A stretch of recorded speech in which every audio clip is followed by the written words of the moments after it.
حضور سورت بنی اسرائیل میں آیت نمبر 54 میں اللہ تعالیٰ فرماتا ہے، جس کا ترجمہ تفسیر صغیر میں یہ ہے، اور تو میرے بندوں سے کہہ کہ وہی بات کیا کریں جو سب سے زیادہ اچھی ہو، کیونکہ شیطان یقیناً ان کے درمیان فساد ڈالتا رہتا ہے۔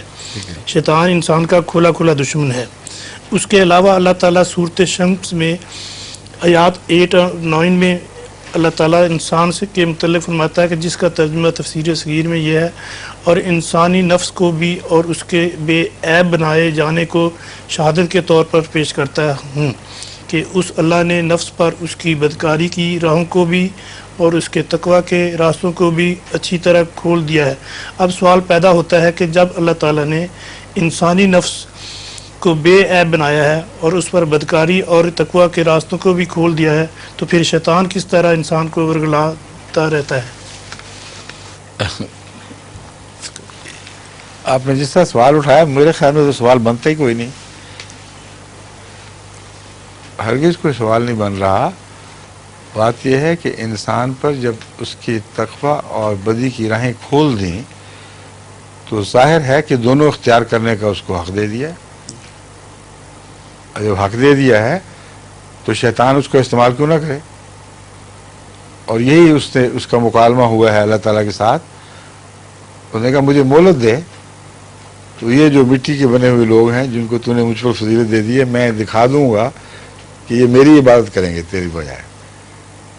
ساتھ اس نے خود بھی کہا الا عبادک المخلصین، یہ کیا ہے؟ مخلصین ہیں جو بھی ہے۔ شیطان جانتا تھا کہ ظاہری شکل کے جو بندے ہیں ان کو تو میں قابو کر لوں گا، مگر جو اللہ کے بندے بمعنی عبودیت کے ہیں ان پر میرا کوئی زور نہیں چلے گا۔ جواب میں بھی اللہ تعالیٰ نے یہی فرمایا، جو مرضی کرنا کر، سب کچھ اپنے گھوڑے دوڑا لے، اپنے پیادہ لیا، لیکن جو میرے بندے ہیں وہ میرے ہی رہیں گے، وہ تیرے نہیں ہو سکیں گے۔ تو عبودیت کے دو مفہوم ابھرے، ایک بحیثیت انسان کے جو عامت الناس میں انسان کہلاتا ہے، ایک حقیقی انسان جو انسانی تقاضے پورے کرتا ہے اور اعلیٰ بشریت کے تقاضے پورے کرتا ہے، ان کے اوپر کوئی شیطان کا زور نہیں چلتا۔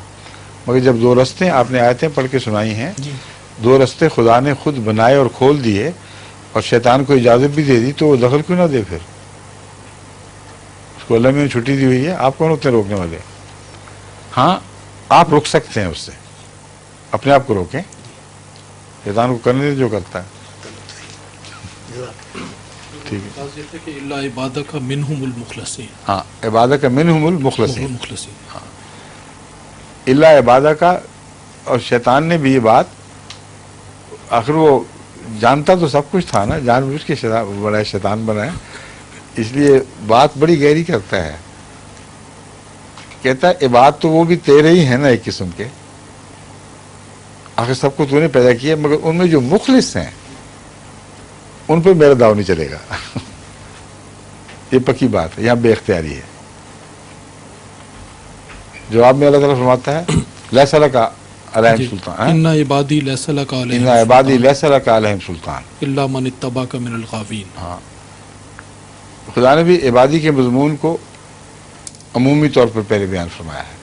بندے تو میرے ہیں، تیرا تو بندہ ہے ہی کوئی نہیں، تیرا ان پر کوئی سلطان نہیں، الا، آگے پڑھیں، الا من اتبعک من الغاوین، من الغاوین، سوائے گمراہوں کے جن کو میں نے اجازت دے رکھی ہے کہ غوی اختیار کرنی ہے تو کر لیں، وہ تیرے پیچھے چلیں گے، پھر سزا بھی ان کو ملے گی جو میں نے مقدر کر رکھی ہے۔ ہاں جی۔